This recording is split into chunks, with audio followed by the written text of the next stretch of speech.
Okay, hello. There we go. We have the thing is capturing sound. Look at that. I think I just forgot to set it to not be my computer's microphone because that one doesn't work, but this one does. That is why I have headset, but I'm listening to the thing on my phone. So yeah, sorry I had to leave. My partner was on break just to tell me that he's gonna probably be home in like 2 hours. So gives me 2 hours to react to this. Yay! We are 18 minutes in, and that's around where I was when I stopped taking notes and decided to take his advice and get millions of views by talking about him. So there are entire channels who get virtually no views on any other video, except now when they're talking about me or they're talking about Gabby and me. But now it actually works to just be.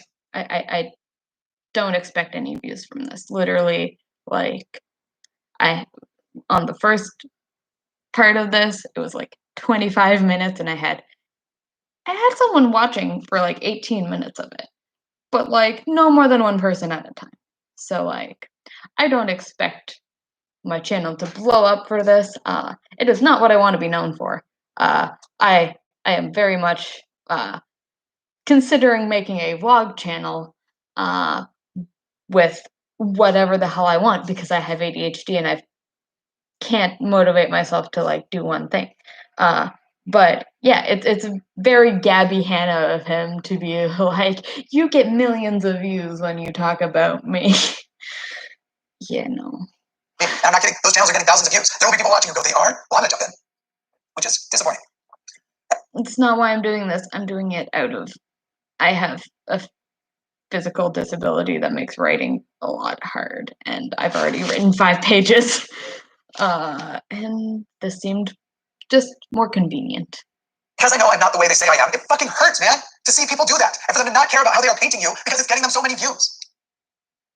That's not why people are doing it. People are doing it because we're mad. And we're mad because you're mad at us for what you've done. So the comments, yes, they were turned off, and for that video, they're not going back on. In fact, I'll likely be removing that video before long because it also doesn't fall in line with the actual things I want my channel to be about. I don't even know why it's still up now, except for that, honestly, I've been afraid of the fallout if I take it off. But I would like to restate that if you send me a personal email or a voicemail, while I'm not going to be able to reply to all of them, depending on how many, I might not even be able to reply to most, but your message will very likely be read, and as long as I have the spoons, it'll probably be read quickly, within at least a few hours. Okay, next, and I know it feels like I'm stretching everything out, but I feel like I have to be so thorough right now because while yes, I totally did say things wrong in the last video, there's also a level of I wasn't thorough, and where I wasn't thorough, a lot of people injected a lot of stuff. So I have to talk about my social philosophy, and while it sounds boring, it's very important to the rest of the video. Pivotal, actually. Let me start with an admission. The way I phrased it last time was really, really fucking stupid. Like so bad. And I think I'd stated it like that before, and it just, now having actually thought about it, it was bad. So I don't blame people for thinking that I was saying that I'm only a bad Good. This is good. person's friend in the hopes that I can change them. That would actually be gross if it was true, to be honest. It And it just really wasn't a is. good way to put that. A better way to say it would have been to say, I won't deny others what was my salvation, which was that when I was a bigot of just about every kind, and I was, my friends still saw value in being my friend. And it saw value even regardless of the bigotry. And they were patient and wonderful, even though I was shitty. So now I also want to give a little more context. I grew up as a Mormon. Mormonism is a cult. One of the things it specializes in is called us versus them, as well as this proficient skill in othering. In Mormonism, you absolutely learn to isolate yourself from people and things that would challenge your beliefs. You are also taught how to have friendships with non-believers, but only with the ultimate goal of converting them. When I left that church, I was still shitty and doing those same types of things for a long time. I only wanted friends who agreed with me unless I felt like there was a chance I could change somebody to the way I thought. But I was. So, yes, I understand that. But the issue isn't that he's friends with someone who has a different viewpoint, um, or anything like that. It's the fact that he is friends with, and at least from the entire debacle here, protecting someone who has basically just been a shitty person to everyone who has ever been involved with her.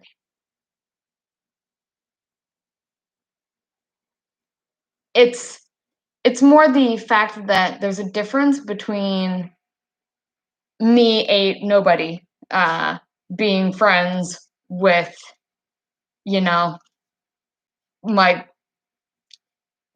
I don't know, someone who's like not a nice person, who's slightly homophobic, but like no, I wouldn't even be friends with that person. Like I'm queer. Why would I be friends with that person? But like, for example, like I don't have all the same beliefs as all of my friends. I am someone who I'm not an atheist, but I do believe that there's something, but I don't believe in that there is one right religion because all of them are the same. uh I believe that it's possible that there's something. Uh it's possible that there's nothing. I am completely on the believe what you want as long as you're not an ass about it. Um, but like my family is like uber Christian. Like my grandmother paints the paintings that are put in churches. That is her job. um, so like I come from a very religious family that doesn't have the same beliefs as I do. Um, and for example, I don't talk to one of my uncles because he defends anti vaxxers, because people who aren't anti vaxxers are just bullies. And I'm just like, I am a disabled person. Get your vaccines, yo. Um, but like, I don't even talk to my uncle because he defends anti vaxxers, because that is literally putting my life at risk. But his sister, I forget what my aunt had, but she almost died because of something that they could have been vaccinated for. And so like I get it.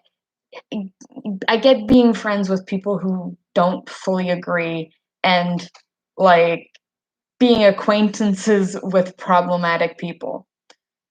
But the difference comes when you're a public figure defending a problematic public figure. That's where the problem is. Not because she's problematic in itself or that you're friends with her.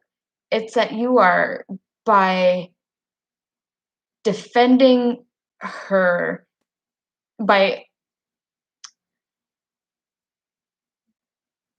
treating Rachel in the way he has treated her in defense of Gabby, the problematic person. That is where the issue is. Not that that his friendship with Gabby is problematic, because it is. But it's the difference between a private relationship with people who have like my uncle's views on anti-vax uh aren't going to, not a good example, but like my uncle being an anti-vaxxer, right? Me having any relationship with him isn't going to affect anybody in the long run, because I'm not promoting him. I am not defending his actions. I am not defending him defending other anti vaxxers. I am not defending him attacking people who aren't anti vaxxers. I actively don't do that. And I I got to a point where I had to put my foot down and say, no, no, I have blocked him. And I literally emailed my grandmother and I'm like, look, I can't. Like, I have tried to be, civil, but I can't. Like, there is a line. It has been crossed. And I can't, even as a private person with another private person, I can't associate with that. And so it really comes down to, is the person you're defending also projecting things to an audience? It's basically what I'm trying to say. Miserable. Even after Mormonism for quite a while. Extremely, extremely miserable. In my mid-20s, I started to broaden my mind, and I set the bedrock for what would be the foundation of my activism. And I 100% know that what I'm about to say, I'm just going to get accused of virtue signaling, and there's nothing I can do about it because it feels important to me, and it's true, and it matters. As an atheist, the people who have most influenced my personal and social philosophy were actually two super religious dudes. Different religions, but religious. The first one was Martin Luther King Jr., and the second one was Gandhi. Actually, then a few years later, I read the story of Daryl Davis, and I feel like that is when everything got sort of solidified. All three men taught me how to be a better man, and to be a fierce person without succumbing to toxic masculinity. And at the core of what I learned from them was to be bold and to not shy away from confrontation, but to also love everyone, your enemies included. They also taught me that you love everybody, respect everybody is more what I think they mean. It's the difference between not attacking someone, because again, don't go attacking Jimmy or Gabby. That's an asshole thing to do. Don't be an asshole to someone who's an asshole, because you're still going to be an asshole. It doesn't make it less of an asshole thing to do. It's yeah, the word that's used is love, but the sentiment behind that is not necessarily love. It's more respect. It's you can disagree with someone, but not threaten to kill them. Always hope for justice, but then rehabilitation, not just revenge. And for those of you who don't know who Daryl Davis is, he's an African-American man who started befriending members of the KKK and starting a collection of the Klan robes that they would give them through their friendship. They would ultimately leave. That dude is like the fucking biggest badass in the world to me. So instead of saying, I will be your friend so you will change, that's not actually how I feel. The way I actually feel is, I'm your friend. Yes, but that is what you said. And then you got mad at people for saying that is what you said, and that's fucked up, because those are the words that you said. Regardless of our disagreements, because all humans have value and deserve to be treated like humans. Now, I know I use the word all, but there's actually limits. And there's nuance, and actually barriers. The first barrier to becoming my friend is meeting me in the first place. I am super duper isolated. I am super duper introverted. I know my persona, like on air shows contrary. People who know me in real life would not argue these points. Also, I have huge trust issues. Some of them are not rational. I think a lot of it stems from the trauma of losing most of my community when I left Mormonism. But I'm definitely super paranoid about whether or not, I know I'm gonna fucking, this one's hard. I'm super paranoid about whether or not people only like me in as much as they can use me. I mean, I get that. I do have a lot of anxiety issues. I do have social and generalized anxiety. I, as a disabled person, even more so, have that. Will people abandon me when I am quite mobile? I have Ehlers-Danlos syndrome. Blah, blah, blah, words. And I still work a serving job. I still work on my feet. I still walk almost everywhere. But unless I'm at work, I do take a cane with me, because I don't know when my knee is going to dislocate. Usually, if I'm moving, which I usually am at work, I don't have that issue.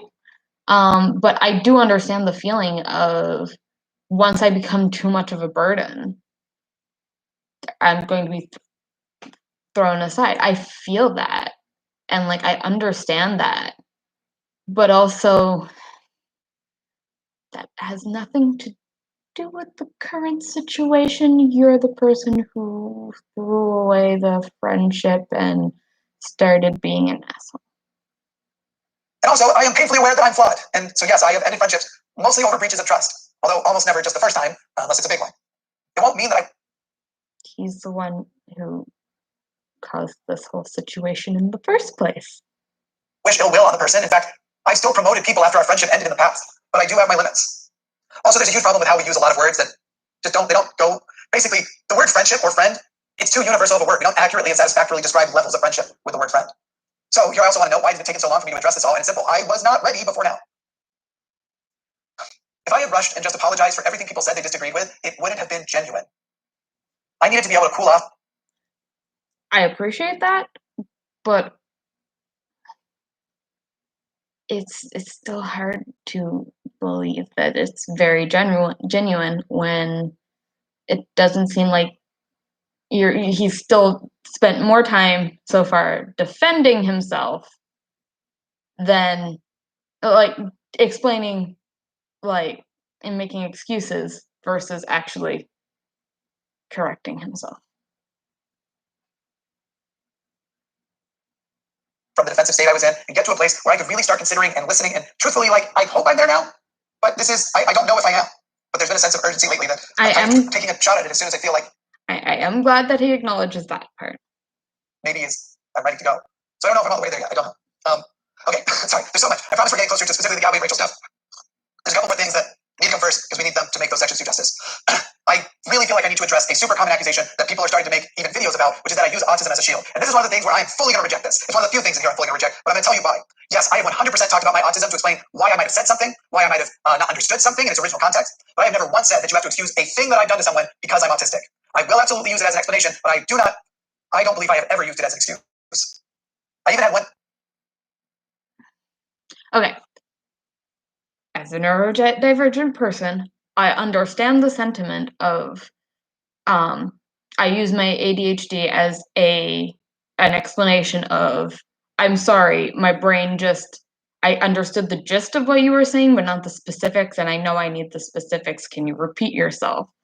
Or like losing things, or losing something important, or forgetting a due date. I understand how it's my ADHD is the instinct response. And while um, it is still my responsibility. It's still my responsibility to do everything in my power to not be at the mercy of my ADHD. I am not autistic, as far as I am aware. Who knows? But the what was I saying?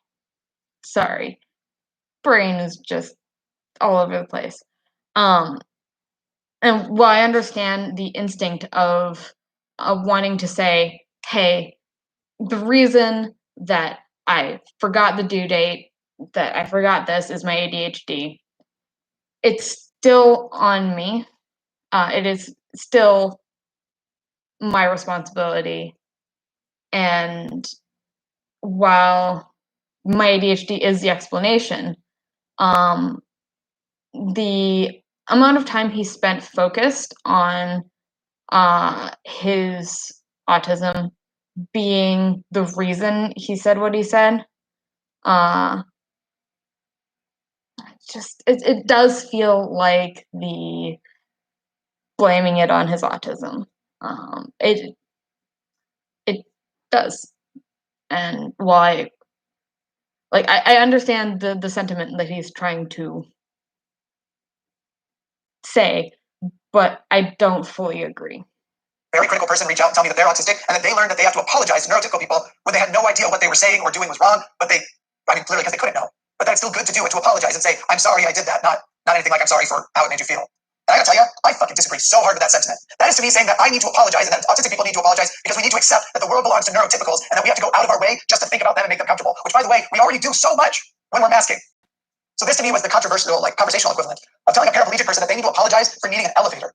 But actually, the fucked up thing is, I actually know paraplegic people, and I know some of them do apologize for things like that, for things they can't control. Yeah, I am a physically disabled person. I can't do stairs a lot, and so yeah, I do, apologize sometimes for being in pain and stuff. But I understand where he's coming from, and I understand the internalized ableism aspect of it. But the reality of it is the world is neurotypical. It's why it's typical. Um, as much as in an ideal world we wouldn't have to. If I forget something important because of my ADHD that causes problems, I still caused that, and I still have to deal with the consequences of my actions. So I am sorry about that because I don't want my issues to become someone else's issues. Um, so yeah, I don't fully agree on that. Uh, that's very much, I don't know. It comes off very much as, well, contradicting what he's trying to say. Um, like it is using his autism as a shield, is saying, no, you need to accept me as I am, which I completely agree. People should be more accepting, but your words and even though you don't quite understand the nuance of what your words mean and how they come out and how they're interpreted, even though you might not understand that, if they hurt somebody, they hurt somebody. And if you hurt somebody, you apologize. And if you don't apologize because it was caused by your autism, you are using your autism as a shield, right? Like, I apologize when I forget something that causes another person problems, right? Like, I have forgotten like my part of of a major project, and luckily because of my accommodations and stuff, the professor was very understanding about it because I took accountability and said, "Look, I messed up. I was not as like I did not manage my time properly, and I caused us problems. I am sorry to my group, and I apologize to my group, and I am fixing the situation. I'm explaining, yes, my ADHD is the reason. I am sorry that it has caused problems, and I am remedying the situation. I am not saying, oh, you guys have to deal with it because I have ADHD. Like, no, no. Like, that's not how the world works, Jimmy. Well, basically, this is ableism to me. For some, it's just internalized, and for others, it's just plain ableism. But I will say, even knowing all of that, if I know that I have made a person feel wronged, even by something that I couldn't conceive of being wrong, I will still try to fix it. And I will still, hopefully, through explaining what I meant, try to fix it. But I'm not going to not bring up my autism when it's relevant. So, yes. I'm not saying not to bring it up. I'm saying that you still have to apologize. If you hurt someone's feelings, you have to apologize. And you have to try to understand why you hurt them. You have to try to be better. And while I understand that that's might come off as ableist, there's only so much that other people can do. If you're an asshole to somebody, they are because of your autism, and you're constantly just saying, well, it's my autism, and continuously being an asshole and never apologizing for making someone feel shitty, they're not going to want to be around you. They're not going to want to be your friend. They're not going to want to hear you out because you're unapologetic, like you're causing them pain and then not giving a shit because it's your disability. Like, I don't understand. And like, I know mental illnesses and neurodivergence and all that is different to physical disabilities as someone that lives with both. Um, but it's a lot easier to visualize. Like, if my partner wants to go somewhere that, like, if my partner would say want to go on a walk, because this is an example of something that has happened. If he wants to go for a walk in the forest, like we have trails like down the road that are like really nice and I enjoy walking them. But if my knee feels unstable, I can't go with him. And I feel bad because I said I would, and in the moment I can't. I feel bad for like, it is because of my knee, but I'm still breaking, like, our plans, right? So it's yeah, it's you still are responsible for the things that you do because of your disabilities. Autism shield thing, this one was really fucking me up. It was super shitty. And I've spoken a lot about it to my therapist. And basically, my conclusion, not necessarily theirs, so I feel like they would agree, is that If it's not their conclusion, they don't agree necessarily. I think it was brought up to help people excuse ignoring things about my diagnosis, and so they could use traditionally ableist speech like, it's not autism, you're just an asshole. Which, by the way, is a super common ableist phrase that autistics get to hear all the time. All right, let's talk about what a lot of you are here for. Again, it's an explanation, not an excuse. If you hurt someone, you should still apologize and try to understand why they were hurt. my fan interactions. And technically it's in a minority of them, but lately it seemed like a lot more. They've not been great. More specifically, my interactions with fans and commenters who are being confrontational. And I'm working on it, kind of like what I was talking about before in therapy. That doesn't mean that I don't think that many of the times I said fuck off aren't justified at all regarding like the conversation itself, but I definitely have forgotten the same thing that I asked Rachel to do, to not forget it. I forgot that there are humans on the other side. So to anyone I hurt by treating them basically like they were a Twitter bot, that was fun. Yes. Also, there's Rachel on the other side of this whole situation, and yeah, like you brought this onto the internet a lot more than Rachel did. Yeah, and I was wrong, and I am sorry. And this is a character flaw of mine, and it's a tough one. When I get defensive, I get angry, and plenty of my logical faculties basically take a break. But again, I want you to know I'm working on that. I know I'm a person who's going to be in therapy my whole life, and I will never be perfect, even on the last day. I mean, that's hard to believe because, as we've all declared, I'm the reincarnated Jesus. I just needed like some kind of joke break here right now. I don't really feel like it landed though. It's hard to know. Anyway, my therapist also pointed out to me how much power a condemnation might have from a public figure. So while I know I'm a goddamn nobody, like to myself, the person I'm fighting with on the other side of this is in a power imbalance, and that makes the weight of my words a lot heavier. And so I have to be a lot more responsible.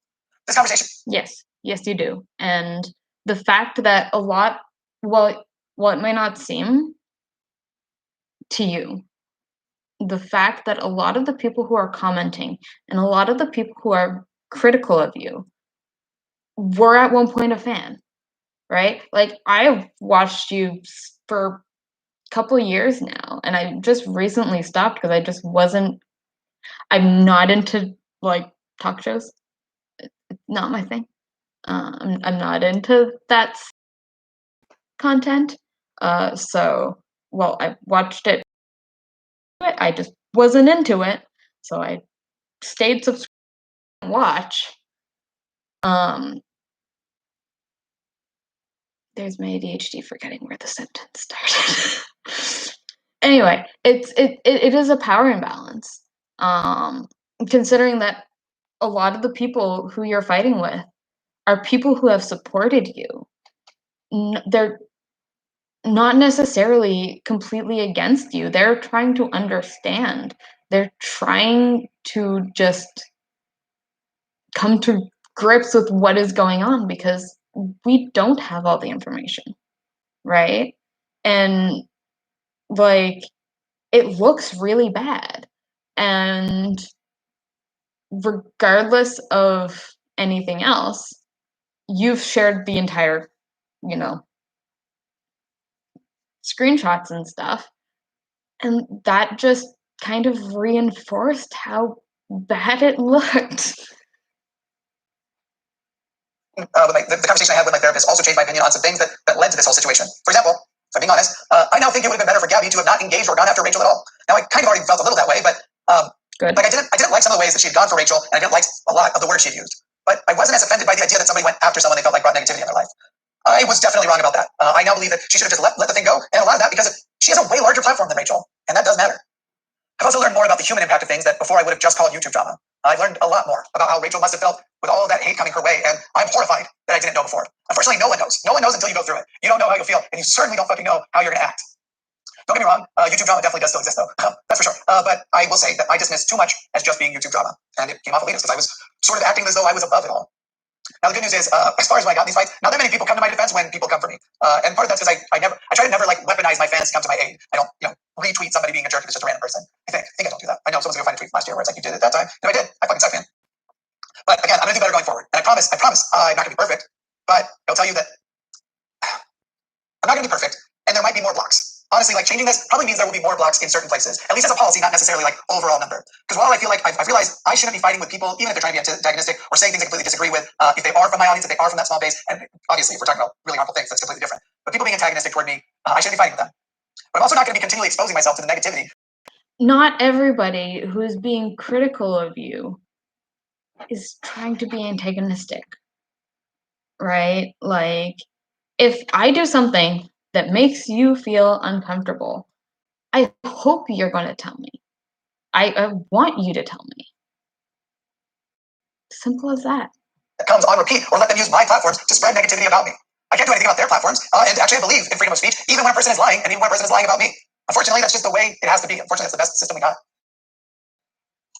So, losing my voice a little bit. It's been rough, man. It's been rough. There's kind of reasons why it's been going on. I want to say to anybody that I told to fuck off, I'm sorry. for doing it. I really am. This feels like there's going to be a but. It's like I know that with a few people it felt so warranted, and it's hard to get past those few people and go like, okay, but even if it felt warranted for those, it wasn't for so many. And honestly, even the people it felt warranted for, it wasn't warranted to be public. So even the ones that I was really mad at, I am sorry, and I fucking feel bad, and I feel like there's a lot of people who, when they bring this stuff up, like to compare it to ways I must have been in the past as a Mormon. And the hard part is like I can kind of evaluate just that criticism and go like, sure, that from Mormonism, I kind of see it, but it sucks, man. And this is where this all comes in, to be told when you know how much work you've done that you basically are just still a Mormon. And I shouldn't be even telling you all the comments that hurt me the most, because now it's literally going to become like people's favorite things to write. Maybe let me get over it though. I don't know. Anyway, yeah, I just am. I am sorry. As a quick note, I will also talk about how I feel about friendships and dating fans, since we're talking generally about fan interactions. It's come up a little bit, both of them, so here's that. Let me start off by saying that in both cases, friendships and dating, it's tricky. And as a public figure, you have to go out of your way to make sure you aren't violating a power imbalance. I'll also say this, some of my best friendships have begun with fans and people who discover me. It's also hard too, because this word fans, we have this image in our mind like friends. For a lot of people, when I say fans, I'm literally talking about someone who's like, I really enjoyed hearing you say what I think and how I feel. But it's hard for me to regret. Like, there's some people who just think that there's no way to do this. And I've met some of the people I just care so much about and like the most in the world, in that world. And so it's hard to convince me that I should regret any of that. I'm trying to do this whole thing in one take, and I feel like I might get the hiccups, and that would definitely interrupt that. Having friends with similar values is always an awesome thing. And for myself, though I don't think you should only have friends with similar values, but it's great to have. And for myself, the fact that my channel isn't really that big, which maybe is just my subjective opinion, I've literally never felt like it was that big. I think that I always eyeball 1 million is like, that's when it's kind of getting big. But it's Gonna say, you have a staff that you've pointed out more. I would categorize that as, sizable, at the very least. Objective, but I haven't worried that much about making friendships and whether that could be unethical unless I actually were to do something shitty, like trying to leverage my platform for favors or adoration. Like, hey, if you do this for me, you're gonna get a shout out. And I've tried to avoid doing that. Not just try, I've definitely avoided doing that the entire time. Even the artists that I hired and did a shout out on the channel, I also paid them and I paid them their rate. Also, anybody who meets me in person is honestly, even like by person I also meet over Zoom or something, meeting me quickly disillusions you. Like, those creators that like say they're just a normal guy off the camera? That is not me. I am weird as fuck when the camera turns off, and my social performances often change at the drop of a hat. I am much more low-key of a person, and honestly, I think in person I'm pretty boring. But I think the trick with being friends with most people, with people who first met you as fans, is being aware that an imbalance could be there and just never try to exploit it. But because it's also come up recently, I'll address dating fans also. First of all, I'll say this. I think it is absolutely possible for a person to date or have a casual relationship for someone who started as their fan. Again, acknowledging that fan means too many things. There is a class of fans I don't agree with that on. But I also think it's still tricky, and my thoughts have changed over the years. Because do remember, I've only been big for like 2 years now. And honestly, it's something I've learned as I've gone. So before that big 2 years, for the first year, I was so small that it wouldn't have even occurred to me to like think a power imbalance could exist. As long as it was a healthy, honest, and consensual relationship, that was good enough for me. And I mean, that's just how relationships should be in general. But for me, I was just a dude that was making videos in his bedroom or living room. Once things grew, I knew that there had to be a new emphasis on being completely open with intentions and possibilities, which obviously that's already a good possibility. But at a certain point, you have to go out of your way more and probably have the conversation a few times. In that second year of my channel, I had a few very flirty relationships, some of which were explicit, though never in person, and others which were more romantic and felt like they could have become something a little bigger. And I mean, there's at least one that felt like both, possibly. But things moved on. Distance was usually a factor. And looking back, I definitely think that I would tell my old self that some of them started with a heavy sexual aspect. Again, at a distance, but a heavy sexual aspect that probably started there too soon. Because while it is like super validating to have someone reach out to you, especially if you're attracted to them, and they just ask you right off the bat if you want to see them naked, it would still have been better to put more time into a friendship, more conversations to get to know a person before. Let them get. I will say my asexual ass is just like, burnt. To know the person behind the camera before just jumping in there. There is I guess that's probably something more recently that I've evolved on and what I think. Hindsight's always obviously 2020. Again, I did always make sure to have a conversation about expectations and boundaries. That is something that I can say for sure happened every time. But I do think that I could have done more. I do absolutely think that it is possible, which brings me to the third year of my channel, so the third year of my channel has been mostly made up of my current relationship with some breaks that occurred in it and a period of some openness. And so the conversations about boundaries and intentions definitely got better during those times, as did building friendships before getting too flirty with someone. But the hard part about my life in general is that I haven't met almost anyone in the last few years that was linked to my channel. Because again, I don't go out. I don't like going out. And so my current relationship is with someone who I am positive. She knows me better than anybody has honestly ever known me. She has a full understanding of who I am, and she does not experience a power imbalance. But yes, when we matched on Tinder, she did already know who I was. She had seen some videos, and I would say with that casual level of like, yeah, I like watching your videos.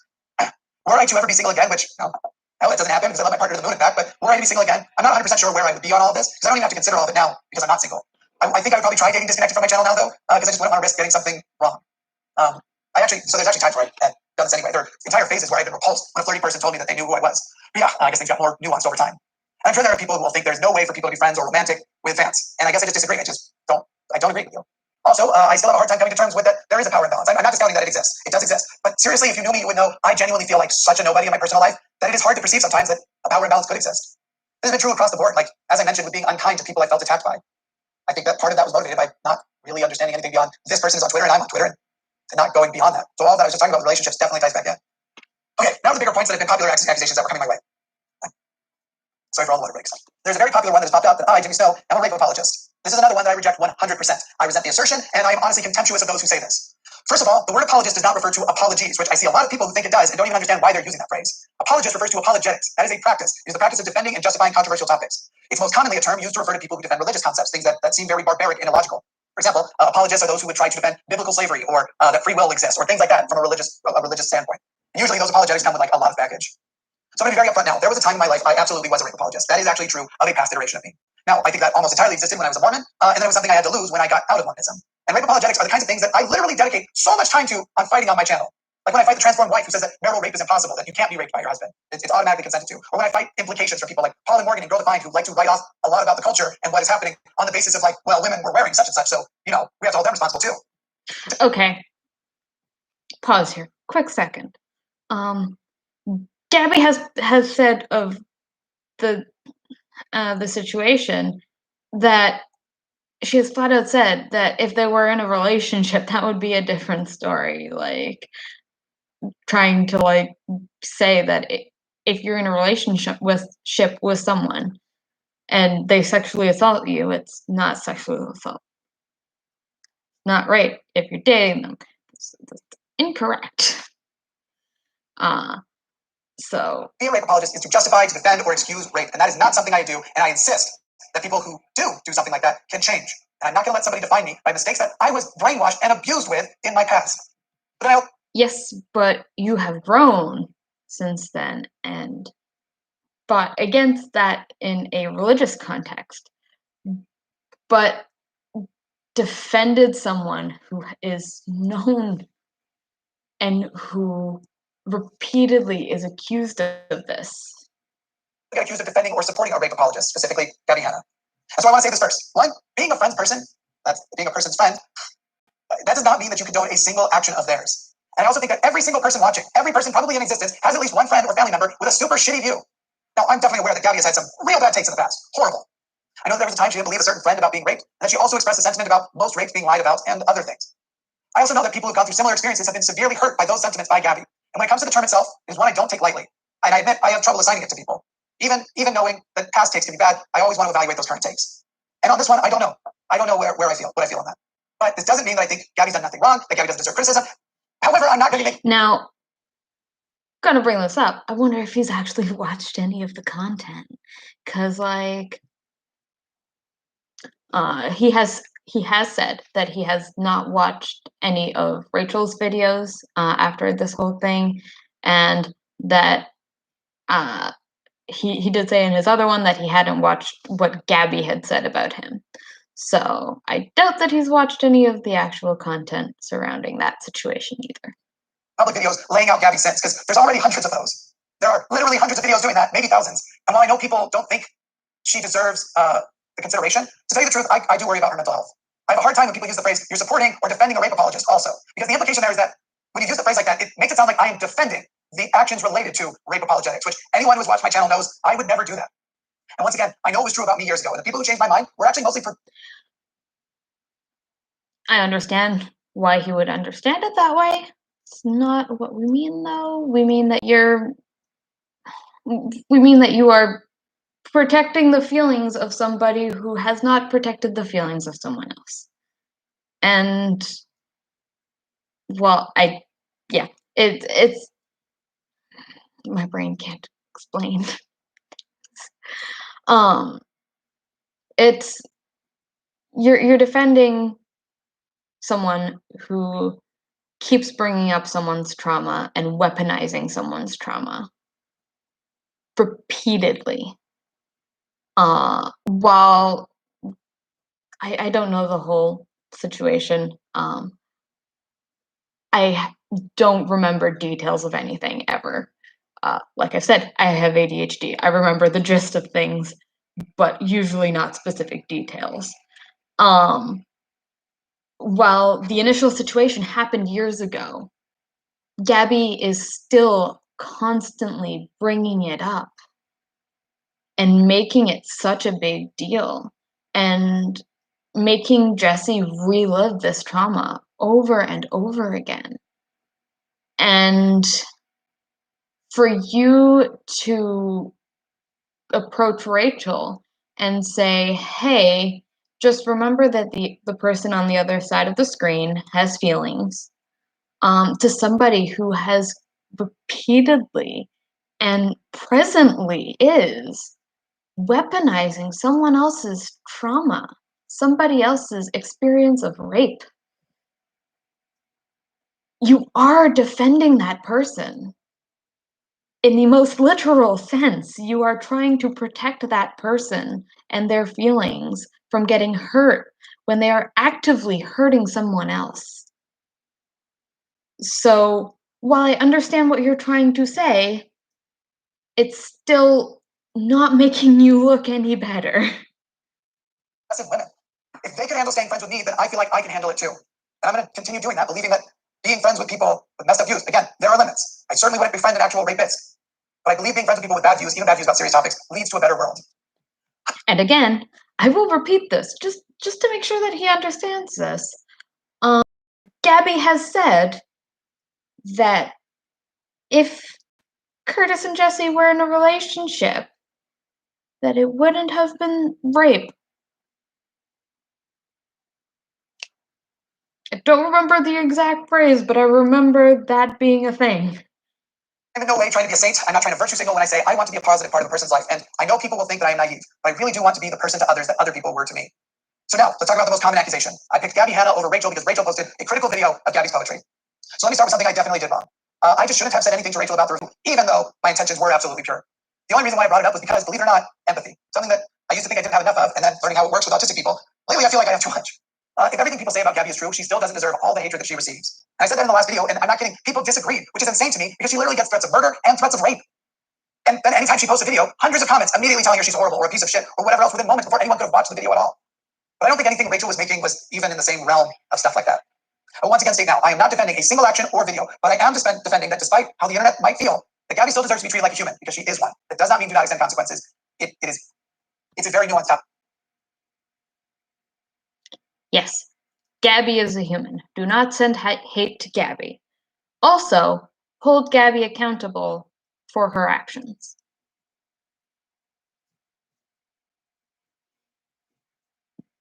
For sure. It does not mean ignoring bad things she's done.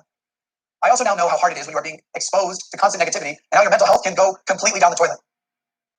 Mine definitely has. And I feel like I have an empathy for that, even for somebody and others who have done crappy things and said crappy things. Also, I will tell you that negativity, it creates this urgency in you. Like you need to get things out, and in some cases that you have to fight back. And again, because I've seen how this gets interpreted, I'm going to restate. I am not defending any individual. I'm only saying that I refuse to forget that a person is human. And I think about it more than you realize, even when it comes to people like Girl Defined. So the first thing that keeps getting lost and changed from the video I did was that while I knew the whole thing was going to be a book review, the actual thing that was bothering me were these Insta and Twitter posts that to me seemed very unkind. And actually, in comments Rachel has left in other places, Rachel called them childish. But I 100% understand that the way that first message came across seemed like it was trying to change the tone of a review. I do think that I explained and cleared it up in the messages that followed. However, I know that by the time that happened, Rachel was already mad, and now I know that there were these other things going on in her life that likely made it harder for her to have that conversation with me in a productive way. And I totally understand. If those things were happening to me, I would have been the same. But there are things that were happening in her life that at that time I didn't know were happening. But here's also the thing. While I do think my intentions and my words have been totally spun and totally misrepresented by channels talking about it and by people who are pushing narratives, I also think that the message was wrong for a different reason. I have since learned that a community and set of ethics for book reviewers exist. And that blew my freaking mind, considering the fact that I have done several book reviews and was never aware. I didn't know that community exists, and I was certainly never approached by a community like that. So when I approached Rachel about her Insta and her Twitter promos and talking more broadly about the review, the content of the review itself didn't actually matter to me. I only wanted to say something that might have reduced this new wave of negativity Gabby was getting before the review was out. But the thing is, I shouldn't have. That's unethical, especially in referencing like book reviews and how you could change that. I didn't know that. I genuinely didn't, but I do completely accept that it wasn't ethical, and I would go back and change it if I could on the basis that I now know it's wrong. In fact, it's funny because it's not even just that I didn't know that existed. I didn't know that I didn't know. Does that make sense? There are plenty of people who said that like I should have researched review ethics, and I feel you. I feel that you wish I had done that, and I agree like with your feelings that you wish I should have done that. But I didn't even know such a thing existed. So, contrary to some narratives, I was not trying to manipulate anyone, and the conversation I was not trying to manipulate anyone in the way. Yes, I was trying to increase kindness, and you could actually say that is manipulative, but not in the way people have presented it. And the conversation I was thinking we would have was not the conversation Rachel and I ended up having. But I do totally acknowledge that it was flawed, that I made a mistake, and I should not have sent that first message. Good. I do think that there are many of the people who were angry here that, like many of the people that were so angry, I think if they removed Gabby from the equation, they would actually see easily that I was not trying to do anything malicious or shitty. Now, as far as picking Gabby over Rachel, that's simply just not true. My friendship with Rachel ended because I felt like she violated my trust not once, but 3 times. Now, a lot of people like to say that the first time was my fault because I technically am who outed myself as being a part of this conversation she had put on Twitter. I disagree with that.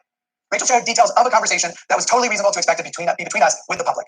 It's like if you and I are friends and we have a friend called John and I speak to you about John, it is totally reasonable to expect you to keep that conversation between you and I unless we discuss it otherwise. So in this case, Rachel talked about John, Gabby, but John's a metaphor. And that already to me was the first time she broke my trust. The only reason I outed myself as part of that conversation was that she also was sharing inaccurate details of the conversation itself. And those were being used to push a new wave of problems at Gabby. And again, regardless of if you think she deserves negativity, I don't want to be I don't want to be responsible for that. I don't want to be the one who sent it. So yes, I did publicly.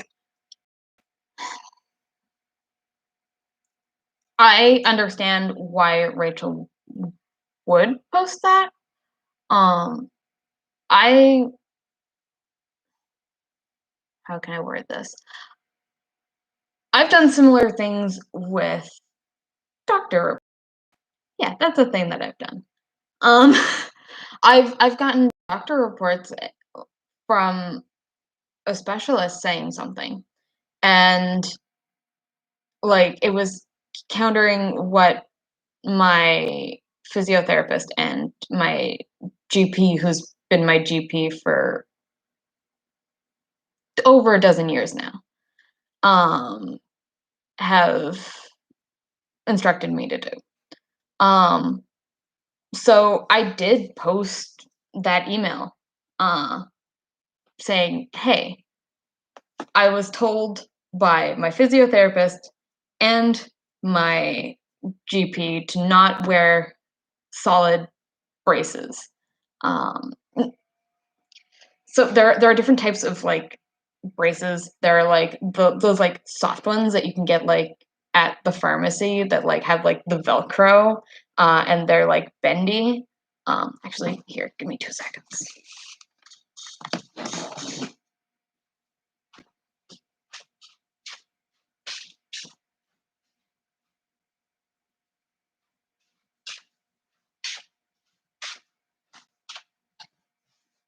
Like these type.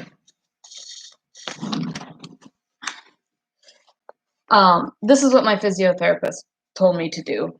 It has a little bit of like support on the end. Anyway, there are those ones, and then there are the ones that are like solid plastic that like don't let your leg move at all. Both my physiotherapist and my GP have said to not use the plastic ones unless I'm in a situation where it is absolutely necessary, because it allows your muscles to not do their job properly. Basically, it allows them to get lazy and can cause more problems.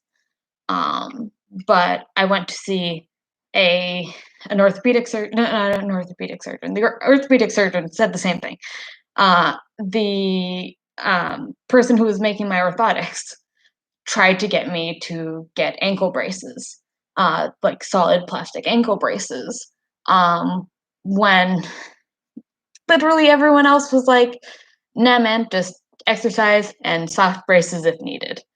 And so, yeah, like I did take that and I'm like, should I listen to now with my experience? I know to take, if somebody is trying to sell me something, take their opinion with a grain of salt.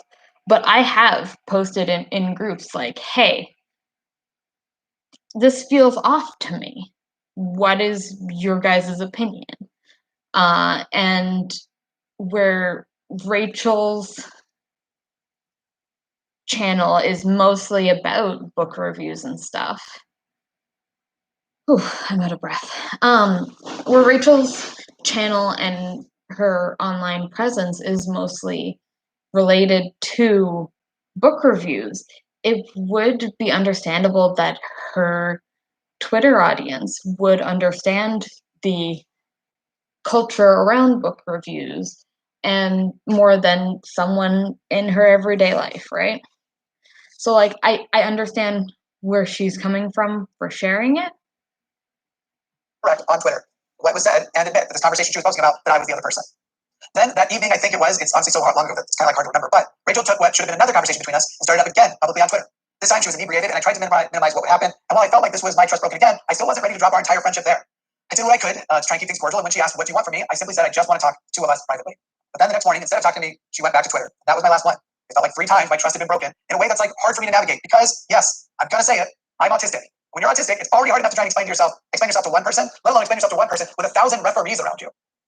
Now, listen, I've definitely learned since then that what Rachel was going through was intense and serious, and I now know that a lot more was going on. Had I known that at the time, I probably would have also dismissed the third incident.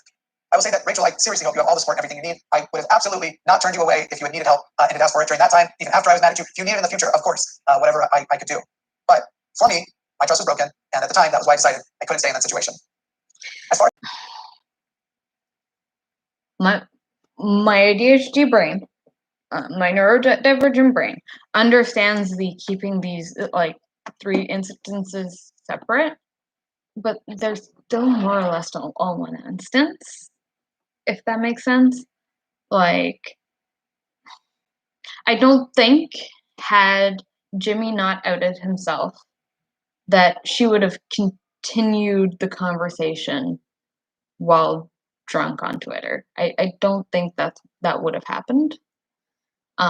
Because instead of messaging her and saying, hey, it wasn't cool for you to post that.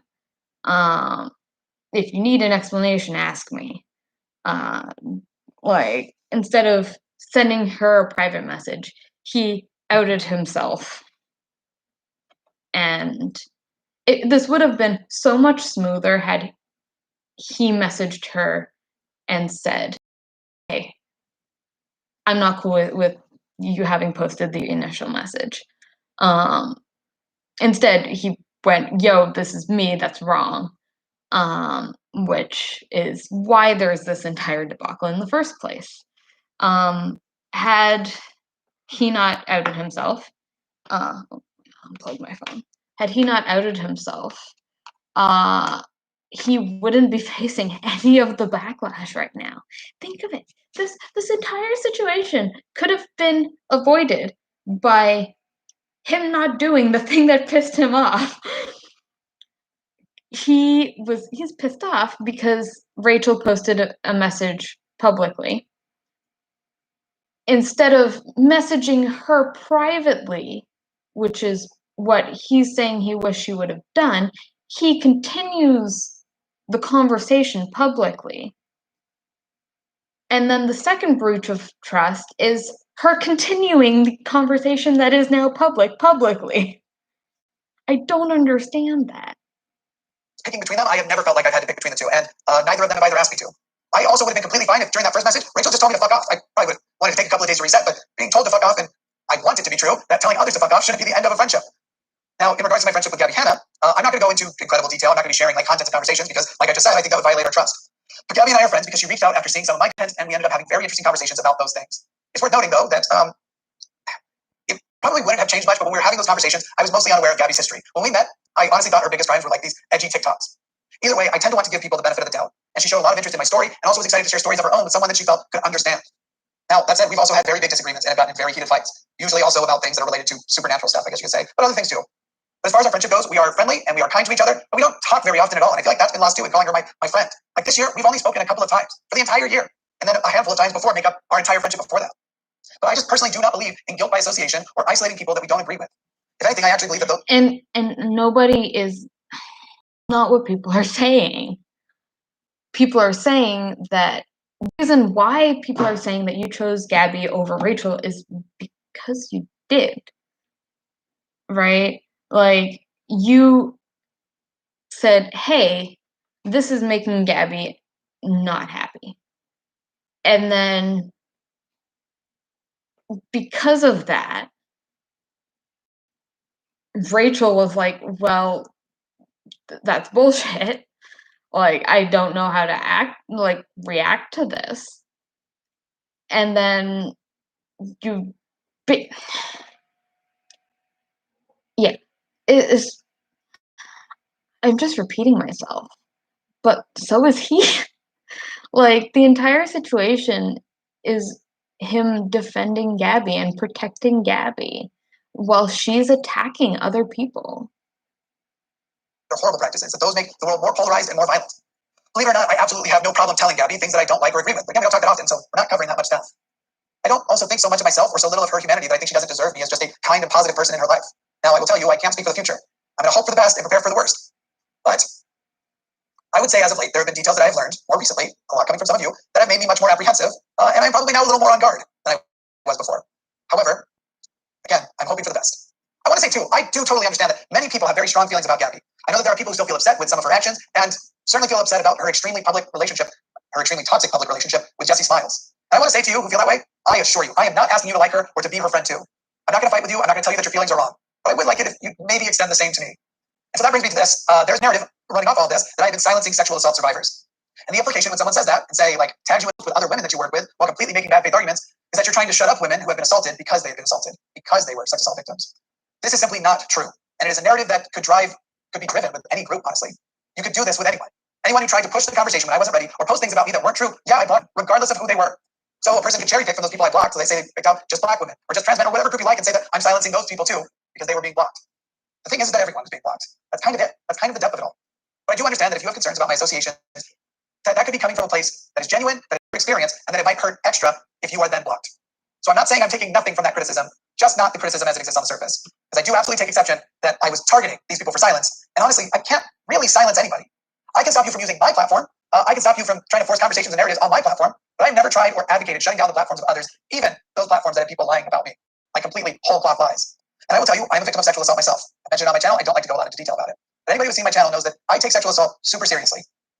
And I really think that this gets to the point that hurts the most. Seeing people reduce all of the work I've done, all the work I've done myself, all the work I try to do for others, and trying to make the case that none of that matters, and I shouldn't be able to keep my platform, which I think has been used almost entirely, mostly, to try and make the world a better place. Even the Sometimes Show is built to raise social awareness and promote causes that I care about, even if obviously sometimes the Sometimes Show does it through humor, sometimes crude humor, sometimes gross humor. I've seen those comments too. Right now it feels like my platform is trying to be pried away from me because of some things people have put in a negative column while completely ignoring a positive column. And if I'm being honest, it has hurt a lot. It has been destroying me. So regarding the... I do agree. Anything positive does getting drowned out by anything negative. That's just a fact of life. But I agree why sexual assault victims would feel especially targeted, like especially attacked by being silenced, because the narrative around Gabby is no longer involving Rachel. Like Rachel, like I said earlier, this situation is old news, right? The current situation that people are focused on with Gabby is about the Jessie Smiles situation. So for him to bring the Rachel situation back up in the middle of the most recent explosion with Jessie Smiles, and for it to look like he is trying to make someone else think of the feelings of someone who is constantly attacking someone. It hurts. It fucking hurts. Like I get why people would be mad. I'm mad.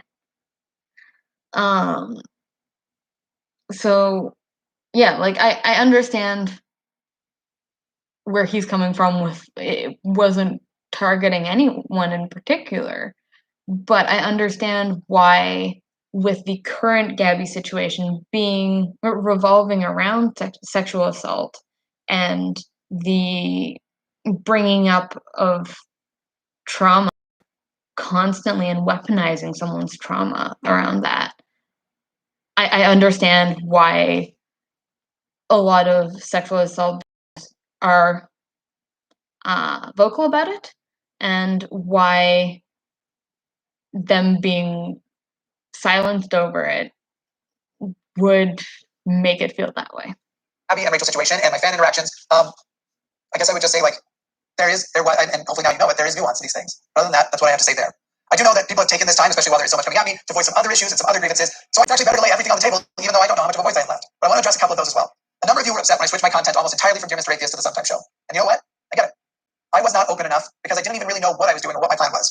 I need you to understand that I was so burnt out on Dear Mr. Atheist. At the time, it felt like I needed to get rid of it as much as I could. But that wasn't fair, and it happened too fast. Plus, you came to this channel looking for something, and I guess I kind of just took it away. I wish I had thought more about that impact sooner, but it wasn't actually complaints that made me realize the mistake that I made. It was actually people that were emailing me about the impact Dear Mr. Atheist had on them. And I realized that I had cut off the potential for new impact, for future impact. I did need the break though, but it should be no surprise that I actually really missed doing it after a while. But I do also have to say that I really love doing the Sometimes Show. I know not all of you are sold on it. Maybe not even most of you are sold on it. But like one of my favorite comments I get on there is that it's from people who say they hated it at first, but now they think it's awesome. The show is growing, and I really do like it. But like I said, I'm not big on the like night show thing. Not my thing. Not my like style of content that I try to consume. So I've not been watching. you also deserve the content that you came for. So while we're still going to keep up the Sometimes Show Monday through Thursday, we are right now trying to make sure that you get at least one segment during those Monday through Thursday shows of Dear Mr. Atheist, and then a dedicated of Dear Mr. Atheist on the weekend, at least one, sometimes more, especially when like things aren't going so good and we need to push some traffic to the channel. The next thing I'm going to address is a twofer because they go together, and I think I just kind of did one of them a little. People feel like that I tried to manipulate people into watching the Sometimes Show, and that there are a number of you also who wish that I would shut up about numbers. Believe it or not, these are often the same thing, and I know people don't want to hear it, but yes, this is also from the autism. Not saying to excuse it, but I am explaining myself. Now, I will say, I know that all haters think about their numbers and try to do things to make them go up, but they don't talk publicly as much about it because it does rub audiences the wrong way. So they try to make it look innocent and good or content, here's this cool reason. But I've learned more about that, about how it rubs audiences the wrong way and how it makes people feel like they're just a number and that my motives are purely analytics. I'm going to be real with you. On a personal level, I am obsessed with numbers. I really, really am. I love numbers. I love trying to predict what they are going to do. I love trying to figure out how to change them. I love numbers, but I should not have made that your problem. And I can tell you that my actual values aren't influenced by the numbers. I promise you, being a vocal queer activist, a trans ally feminist is not the way you do the best numbers on YouTube. And truthfully, when I started, I did not think things would be as big as they became. I thought I had the potential to do okay, but this thing took off at a speed that I couldn't even conceive would happen. Now, I regret how detached that I became lately from how wonderful like this community is, because it is. We have built a great community. And I could make excuses, even ones that might be valid about health and stuff. But the fact is, even with those intact, it doesn't really answer for how cold I've definitely come off lately. I will say, it does rub me the wrong way when he mentions the numbers, but he did in his autism video mention that that's why. And I'm fine with that, right? Like, okay, that is a valid place to use the this is why. Because as much as it's this is why, and it not deserving an apology because it's not hurting anyone. It's rubbing them the wrong way, but it is not causing harm. Right? It is not hurting someone's feelings. It is not attacking someone. It is literally just like, right? So it was explained. This is the proper use of it is the reasoning, and does not require an apology. I will also say I saw the 2 posts that are involved in this, and I also come to the conclusion from the 2 posts that yes, it comes off very blaming the audience for not being interested in the new content. And yeah, it does come off very, very blamey. So from the related. As far as guilty people goes, I really didn't mean to. I certainly tried to promote the Sometimes Show, but I do realize that by broadcasting the feelings I was having of like disappointment, that I know that either came off as manipulative or maybe it is manipulative. I didn't mean it to be, but maybe that's what it is. I believe off the top of my head, I believe the post was something along the lines of the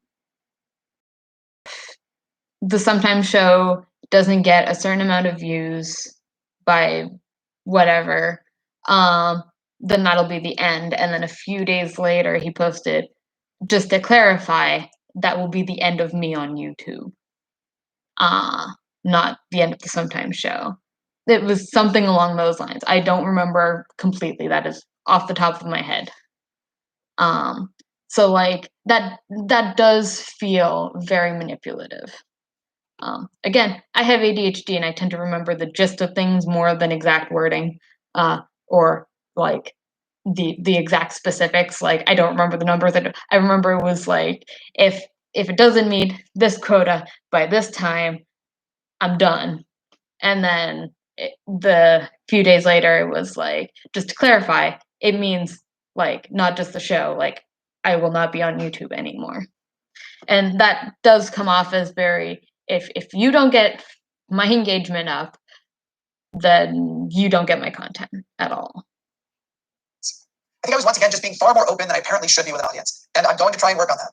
As well as other times that I seem to be randomly open about other stuff, like random sexual thoughts that just come out when we're talking about something totally unrelated, like endangered turtles. Oh no, that one would make sense. Again, I needed a joke for me. I'm just not doing good, man. Anyway, there are people who are specifically angry about this one post I made that I deleted shortly after I made it, as it seemed more like people were misreading my intentions than were actually getting what I was trying to say. The post said something like, I should have saved a copy. To be clear, the choice wasn't to do the Sometime Show or Dear Mr. Atheist. The choice was to do the Sometime Show or quit. Now, what people may not know is I was actually responding to some negative comments I just received that said something like, quit this and go back to Dear Mr. Atheist. This sucks, that kind of thing. There were a lot of expletives and stuff. And so I understand that by starting this community post with, to be clear, yeah, it did seem like I was trying to be confrontational to basically anybody who was reading and might not like the show.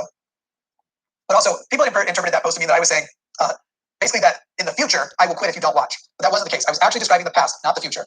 Basically, some of the things that I was toiling with, I guess it would have been around that previous autumn to winter time, where I was going, I can't do this. If I keep doing this, I can't. I'm burnt out. I got to do something new or I got to quit. But it wasn't about the future, and it wasn't trying to tell you that I'm going to quit if you don't watch. But I did take that post down because of all the negativity that it created, and I tried to replace it with a super positive post, which, yeah, I know, that looks very passive aggressive. It actually wasn't my motivation at the time, but even thinking back, I'm like, I'm not an expert on how most humans do things, but I totally see why that looked super passive aggressive. Now, there are also conspiracies going around about burnt bridges of mine. I remember that it was like that comment got deleted, and it was like, the Sometimes Show is the best thing I ever made, with like smiley faces. This is another one of the things that I'm just going to quickly address. And people that were great friends that haven't been on my channel anymore, that this conspiracy says that secretly I've had fallouts with a lot of these people. That is a mostly untrue conspiracy. Yes, there are a couple of people who I've cut off, and there are even a couple of people whose bridges I am proud to have burnt. But most of the creators that these conspiracies are being made about are actually still friends of mine.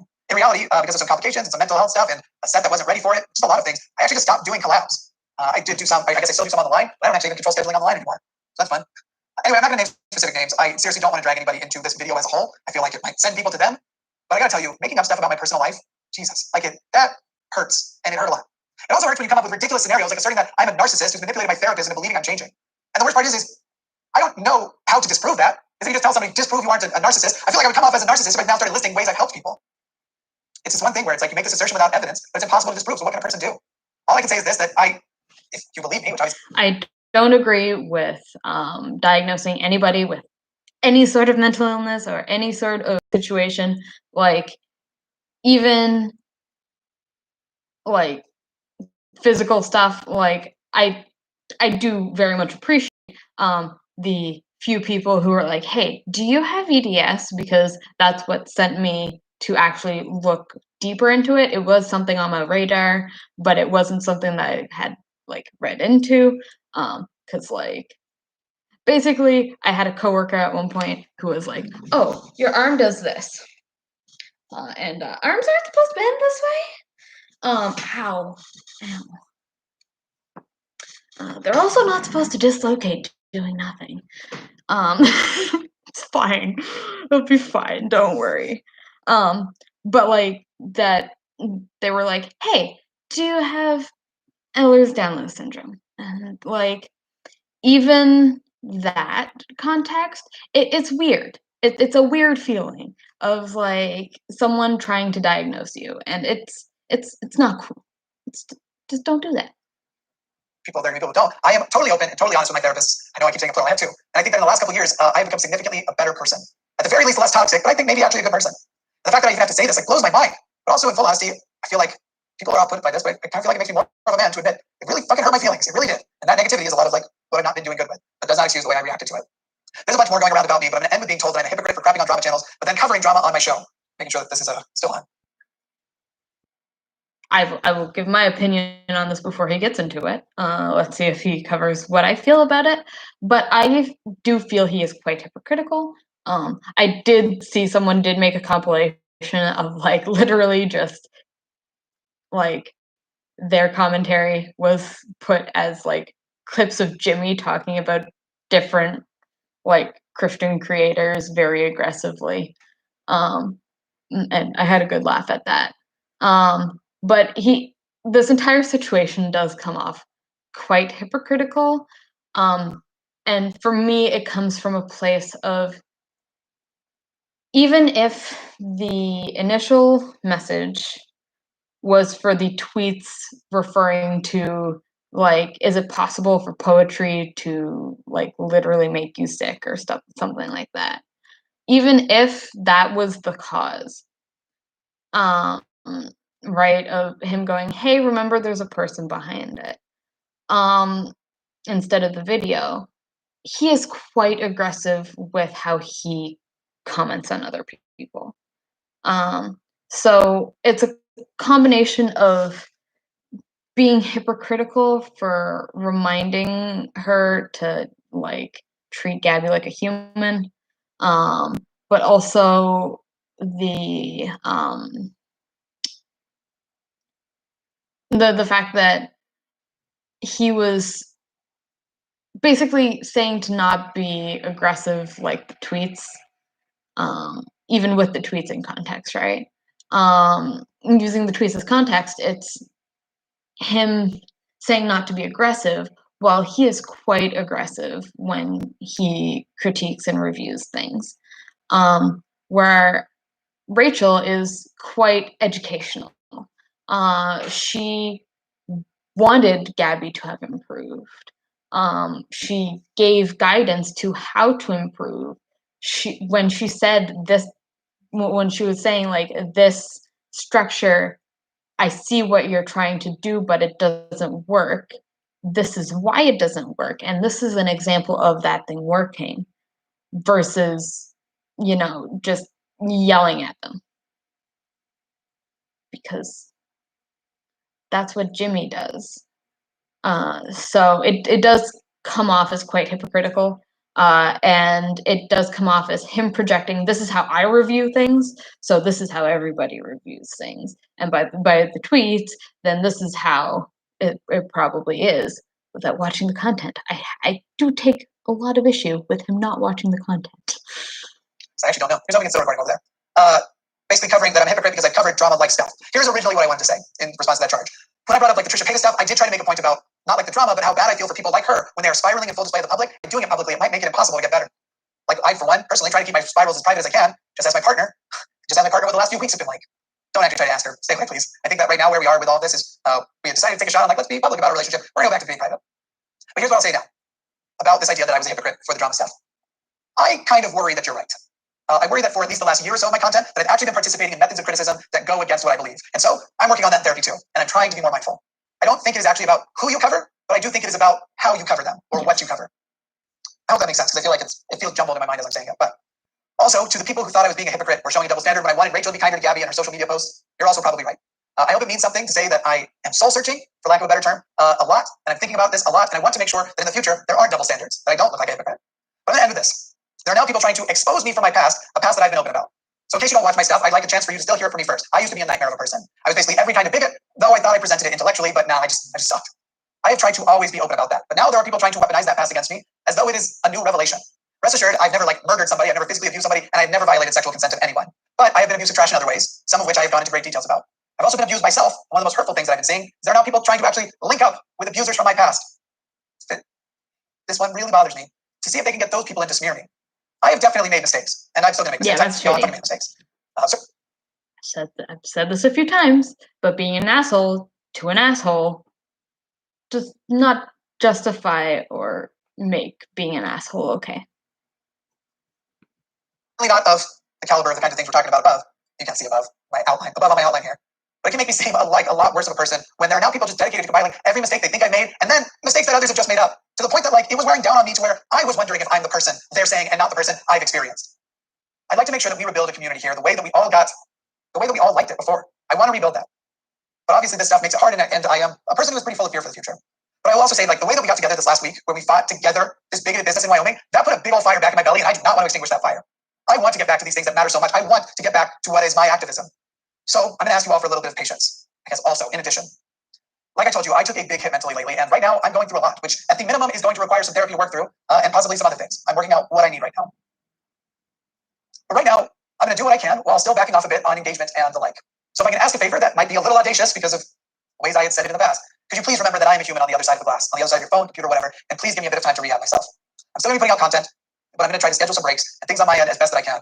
I hope that even if there are people that still disagree with parts of this and what I've done, that you'll at least appreciate I am trying. Almost crying gave me heartburn.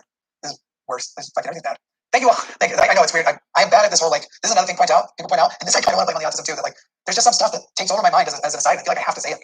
Anyway, I want to say thank you to everybody who heard me out. Especially thank you to those who have made it to the end of this video, which is where we are now. I hope there can be some understanding, and I hope things can move forward. I hope there can be I hope that there can be a positive place for me in the world and a positive type of activism with me in it going forward. As I always say, fade to black. So, yeah, that was the video. like I said, I had watched the first 20 minutes and had 5 pages of notes because I was gonna write a comment, and I was like, "Well, I might as well. It'll be easier for my hand that is cramping up." Um, I still have a lot of the same opinions.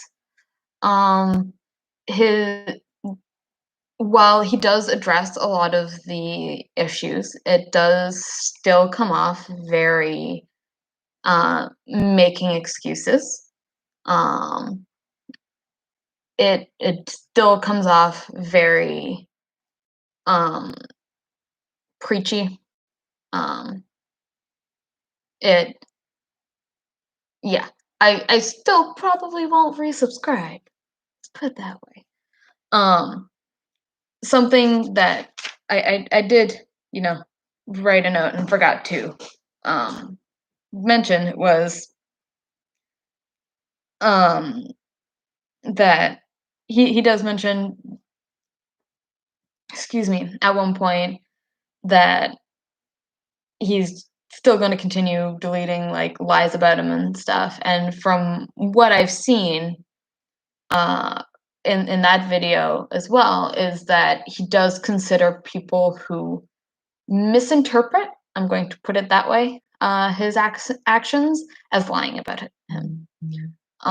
So I do understand, uh, why it would feel that way, but, um, misinterpreting something is not lying.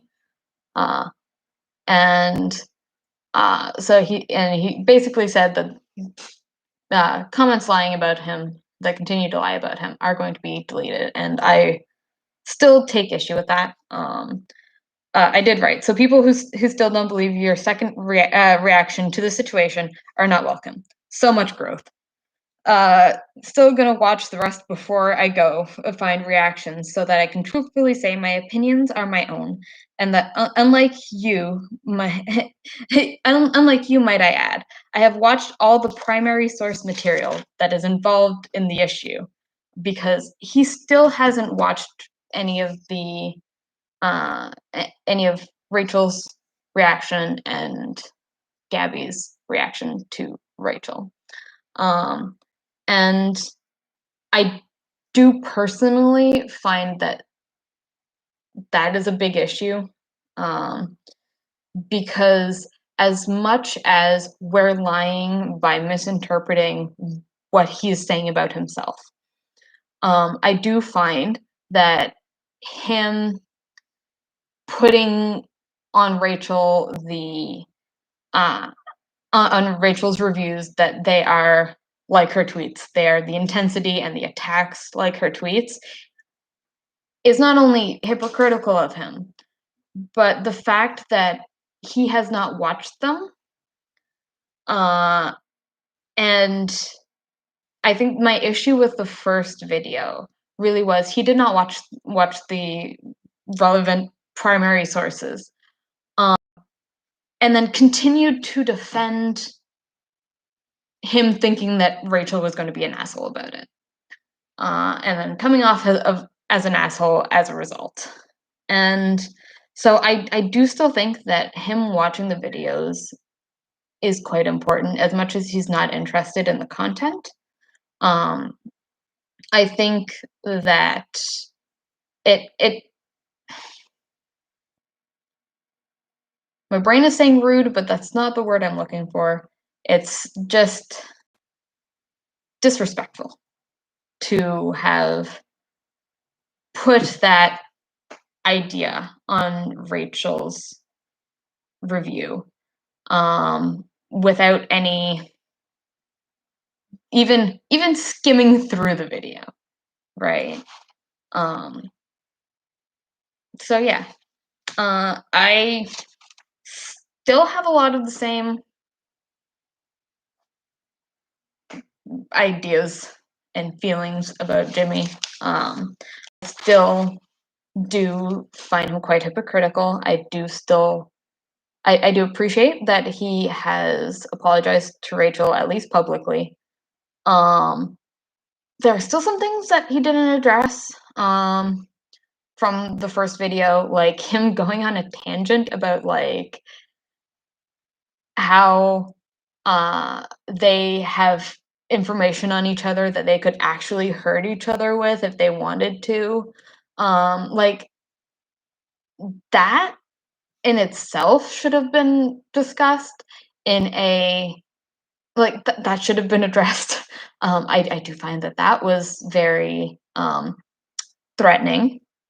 Um, and I did find that what was the other thing? There was another thing that's not that wasn't addressed. It was my brain is seeing it and not. There was something else that wasn't addressed. It was the oh yeah, when he was like scrolling back up and saying like, "Oh, we were flirty," and like, "I don't want you to like see that." Like that was so unnecessary and awkward. And like he could have just like it, as much as it wasn't like it's not alive. Like I am live right now. I can't cut out the like me forgetting like 2 seconds ago. I can't cut that out. But he could have like cut and say like if he got to that point and like went too far in the conversation, he could have edited it. He could have blurred out the conversation before and just said, "Hey, I went too far in the conversation. And that is irrelevant to the current situation." He could have just said that instead of like, "Oh, we were flirty," and like, um, that was super awkward and like super unnecessary. Um, and also kind of came off with the same vibe as like, there's this other stuff that I could use, like, could weaponize. Um, I do appreciate that he has acknowledged that he now knows she was going through a bunch of different stuff. I do appreciate that. Um, but yeah, it still feels very blamey to his audience. That makes sense. Um, it still rubs me the wrong way. And yeah, I guess that's all I really have to say about it. I still have most of the same feelings. It kind of rubbed me the wrong way still.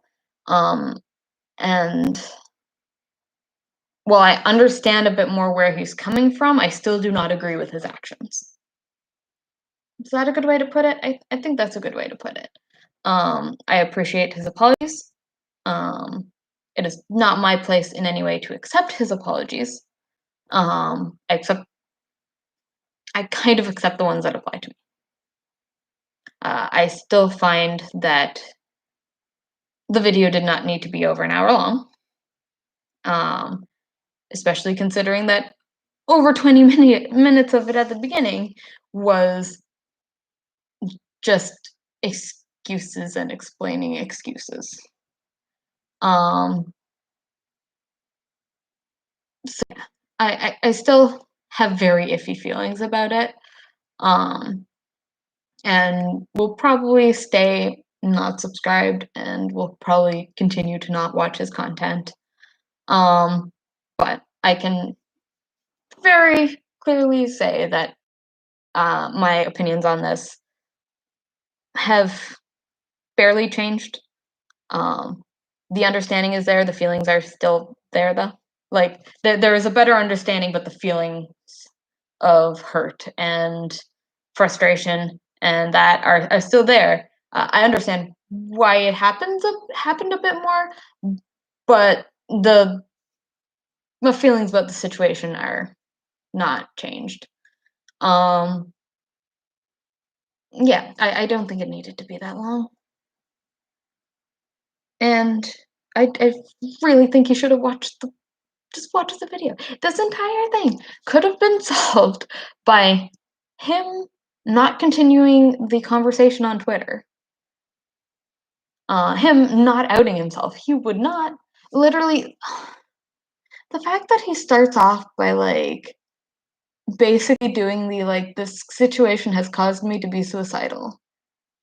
And then it be a situation where he brought himself into it, and he put himself publicly into it. That, like, while I understand that it was not him who posted the first post about it, it was still him who outed himself, and had he not done that, it wouldn't have affected his life this way. Um, yeah, I'm still quite frustrated with the situation, obviously. But yeah, I think that's the best way to summarize it. Is I have a better understanding of what happened, of his side of the situation.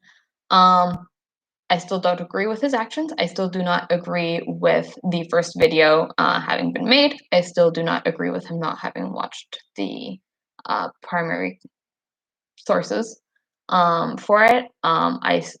For the entire situation, um, and I don't agree his how he treated his audience. And I do find that that entire video was quite excusey, if that makes sense. It was a lot of excuses versus actual apology. Yeah, the excuse to apology ratio was like excuses apology. So yeah, uh, I have no water here, so I'm going to head out, and it is 11:10, and I work in 11 hours, so I should probably go to bed soon. Um, but yeah, I figured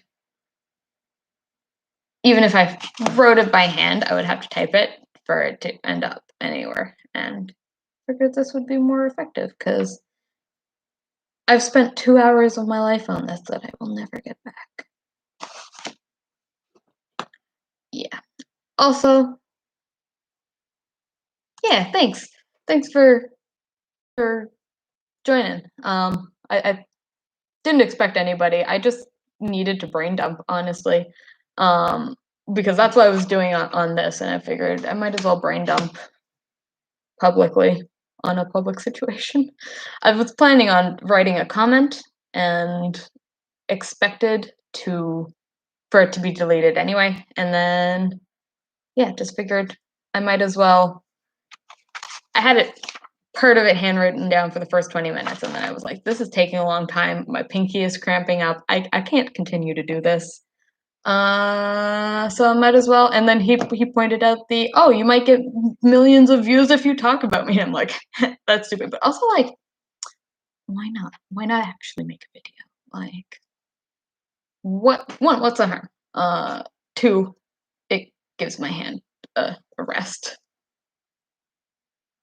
Yeah, well, thanks. Like I said, like this is not my content. I have ADHD and made this channel originally to do reviews on dice.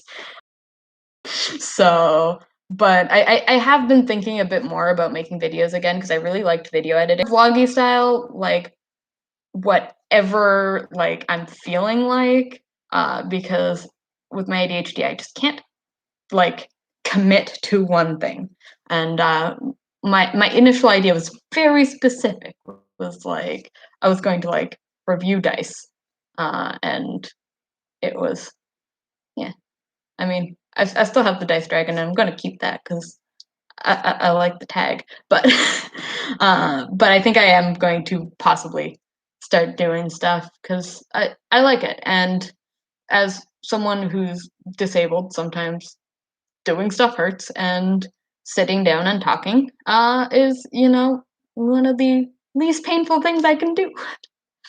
So, and hey, I have some hot takes on stuff, but I don't know.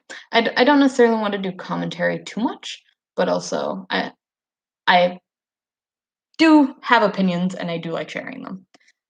So I'll probably, if I do stuff, do more. I'm into cosplay. I'm into D&D.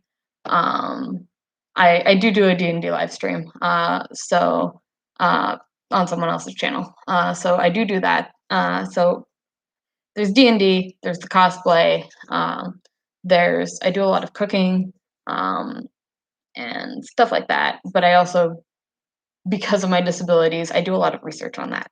So yeah, I've thought about doing stuff, but yeah, uh, yeah. If anybody has any of your takes on it, um, like I said, I'm really bad at it. It it really comes down for me to the excuses to actual apology ratio was quite off, and there's no reason it should have been almost an hour and a half. So, you guys have a good night.